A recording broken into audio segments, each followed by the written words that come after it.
It's Simon. Simon with a mustache. Hi everyone, I'm back.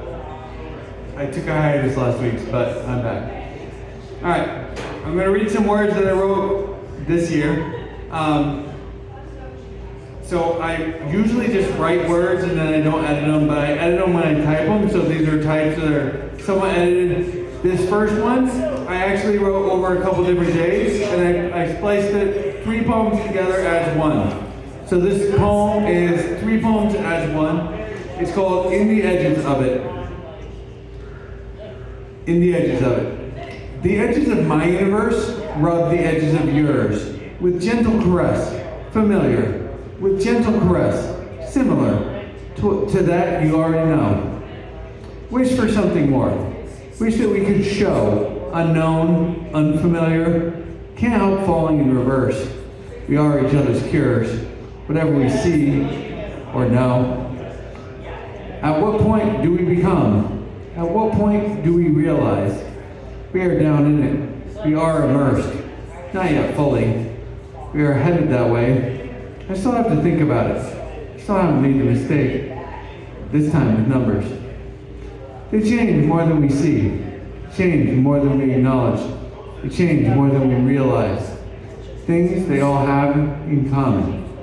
It is the overlapping triangle, colored all ways, appearing gray or brown.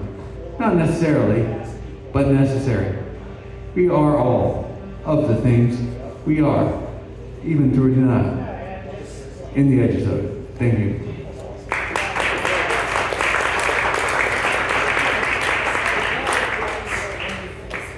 All right, I don't know what I was thinking when I wrote this one, but I figured I'd read it. This one's called Reborn. And again, I don't know what I was thinking, but here it is.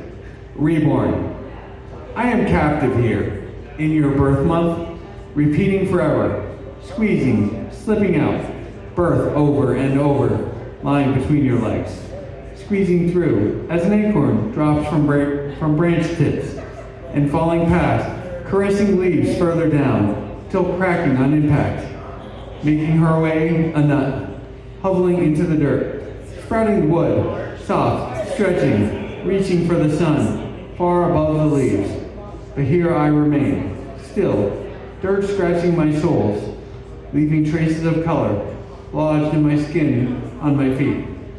I was once an egg, unborn.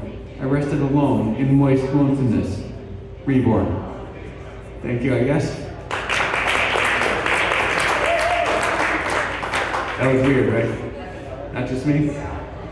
Alright, so this one I wrote in a couple different places. This was actually 2 poems. I wrote once at Walnut Beach in Milford, and then I wrote the other section in my classroom at school, which is right on the sound. I teach at the sound school, so that's in City Point over there. This one's called What the Sound Hides. So both times I was sitting next to Long Island Sound when I wrote, but you'll see where it changes. What the Sound Hides. Gloomy air hangs over the water, the haze underwater, invisible from here, hiding itself in its private depths. It becomes unhealthy when we do it. It is not the same for anyone. I carefully select the words I use. Others let the words use them. Still, others choose words unrelated, specifically. They don't have to be as careful. Without words, we wouldn't have feelings. A rose by any other name. It's not even just that I'm sitting closer, with words between me and the water, the sounds of the wind howling across, not just the water's unencumbered surface, free to wave up at the passing sky. We are all those things and none of them. We cannot contradict ourselves as openly. No matter where I go, the sound follows me, though I am blocked from the wind directly. There is a whine coming in occasionally, between the sporadic scratching of loose objects against the surface secured. Rush, rush. Goodbye. What the sound hides. Thank you, guys.